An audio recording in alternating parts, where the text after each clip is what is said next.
there's this fence and I want to leave, but I can't. Total 180 back to the fun side. Yeah. I added boats because I figured that they could go boating. Huge thank you to Milano for sponsoring this video. For the last 6 months or so, Laurel, Glenn O'Brien, and I have been co-writing Cabin 5, a YA soft sci-fi novel set in a futuristic San Francisco. Hi, my name is Laurel Glenn O'Brien. I'm 17 and I'm from Texas. I've written books before, but I've never published a book before, so this is just a really exciting opportunity. We've been brainstorming ideas over video calls and very, very long emails, but we recently put together mood boards as well, which we'll present to each other in just a moment. Our version of San Francisco is home to the headquarters of Geminus, a huge company that has developed a widely adopted piece of tech called the Gem. It was founded by twin CEOs who had a falling out years ago, and the sister, Daphne, now runs the company alone. However, she faces a major problem. There is a global memory loss crisis, and she's just discovered that her technology is the cause. Daphne needs to figure out what is causing the issue and fix it before the world finds out. So now that we've gotten that context out of the way, these are our ideas for San Francisco, Geminus, and the worldwide memory loss crisis.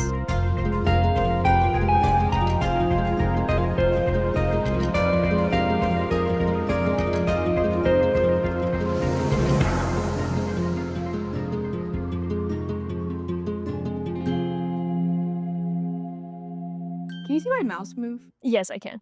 Okay, this picture to me looked a lot like what I imagined Gimen's headquarters looking like. Lyra's home, because she's really rich because her mom's the CEO. So I pictured it being like very like tech advanced and also like very like secure, and like there are a lot of like safety measures to getting in. Gems are the main form of technology and there weren't in the temple. We slightly discussed the idea that it's like holographic.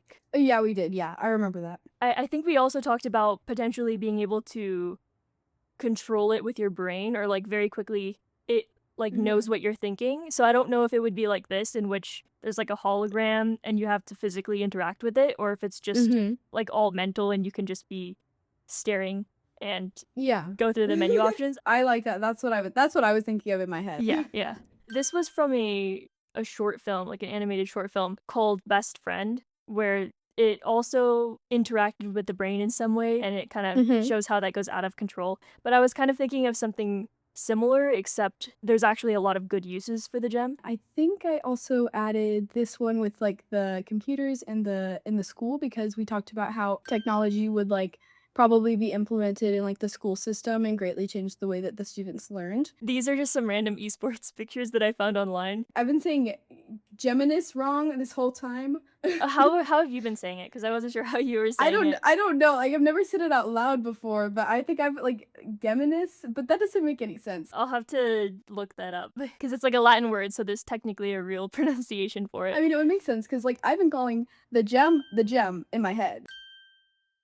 I remember at the beginning, Archie had the idea to have like a dome type thing. I'm not sure if that's what it is, but that's what I thought of in my head. So I couldn't really find any good examples for how I imagined the internet cafe. I wasn't sure if I wanted it to be futuristic or more old-fashioned, like kind of more of a cozy American cafe type style. I'm not really sure. So I added this one because I remember you talking about how Archie would go home at some point in the book and talk to like somebody who's like really good at tech. When I saw this picture on Pinterest, I was like, wow, like that's exactly what I was picturing in my head.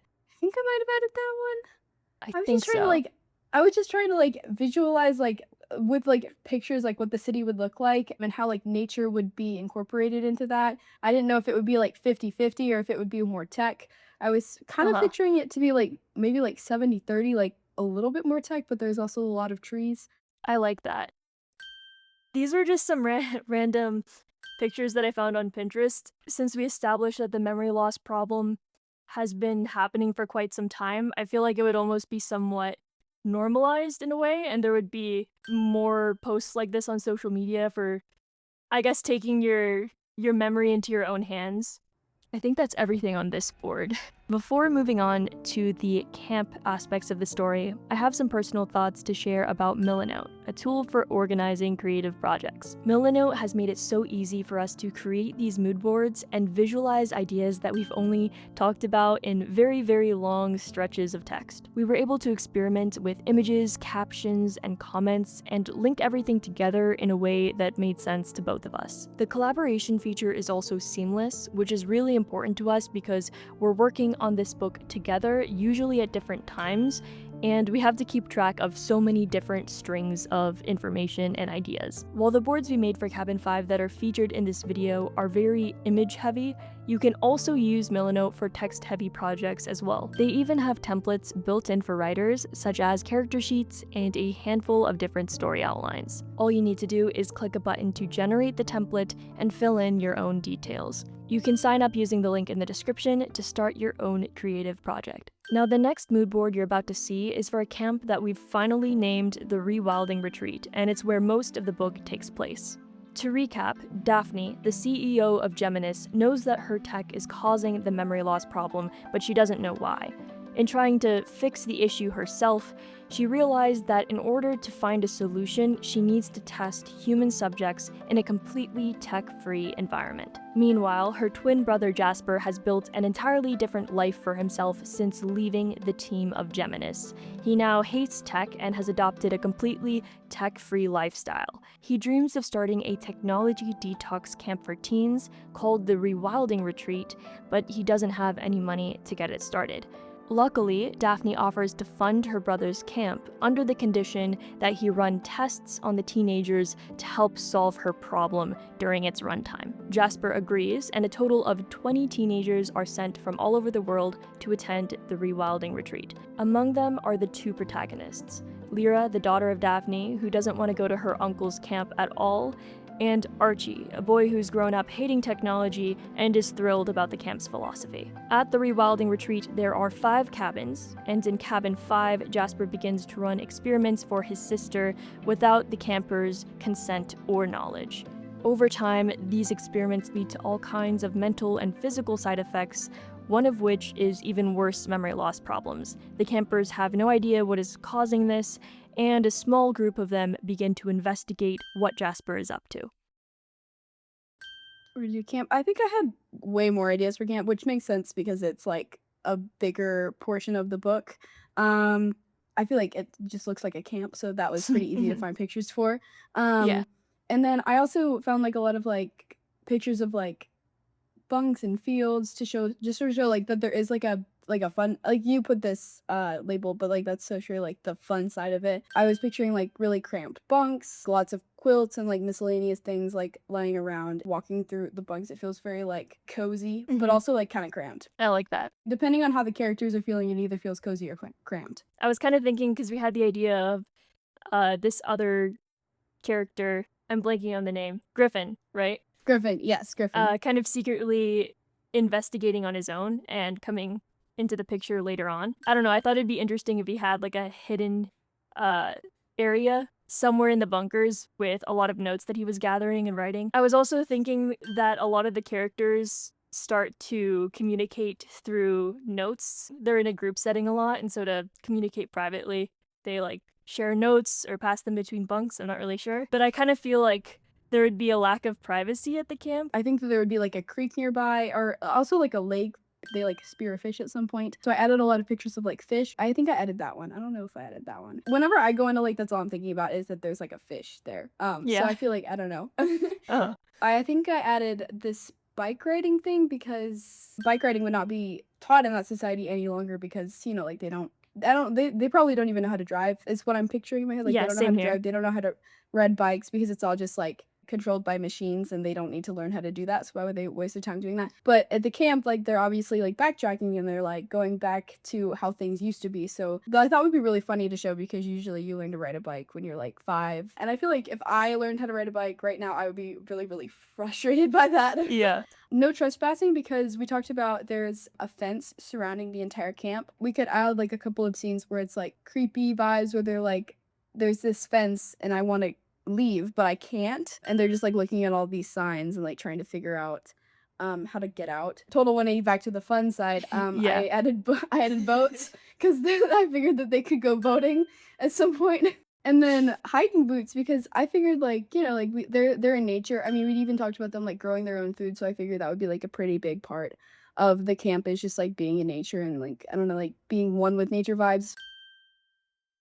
This was kind of an interesting perspective for Jasper, who's leading the camp, to kind of have this perspective that they are brainwashed into believing that tech is helpful for them. This didn't exactly align with what was going on in the book, but I liked what it represented. And also, I feel like we could add a flip phone. It could be fun if they like smuggled in a lot of old technology, like even like a flip phone. It would be really funny if they were like trying to figure out how to use it, like they don't know how to use it. If they're caught with it, then it would obviously be destroyed. I don't think by flames, but you know, like maybe. And yeah, we talked about Griffin sneaking in a lot of old tech, and I feel like some stuff like this is kind of interesting. Like this, I think you were the one who brought this up on email. A recording device. I did, yeah.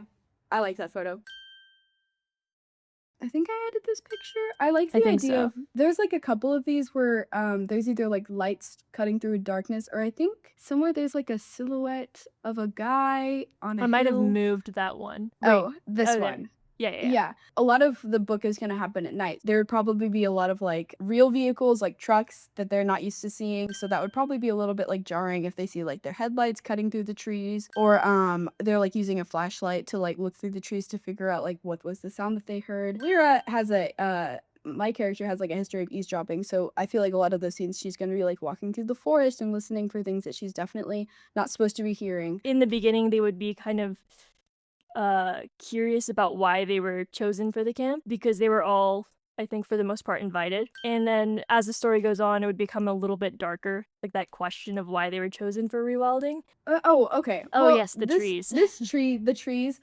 This didn't have any meaning until I saw the cameras that you put, and then while I was writing out an email, I like had like an idea was forming. The security camera pictures were really cool because I was like, yes, like them feeling like they're being watched would be a really good element to add in the story. I don't know, like we could do old school cameras. I kind of feel like they wouldn't be like that's your picture. I feel like I kind of feel like they wouldn't be as old school though. I mean, they could. I was thinking like, okay, so if they were like disguised as like plants or something that would already be in a forest, then like what would they do to avoid them and how would they know that they were there, you know? And so I was thinking that one of the ways that they could escape the security cameras is if they like climb trees because I was thinking like security cameras are usually programmed to focus on the ground. They would just like climb trees to escape them so that they could have their meetings without like being watched or being as watched, you know?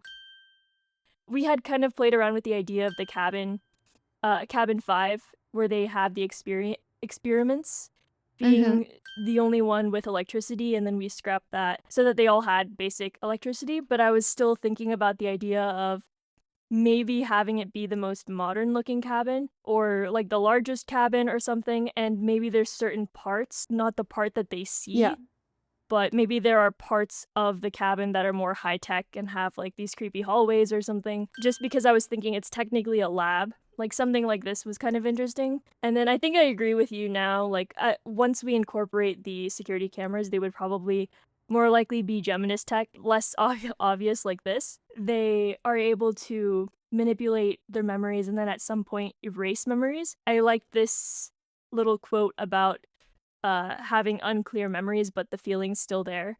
So maybe the campers feel uncomfortable around Jasper even though they don't know why. Anyways, I will cut our call off right there. Thank you so much for watching this video. I hope you found it a little interesting to see another peek at our behind the scenes process. I would really love to hear your thoughts in the comments below. I'll see you in the next video.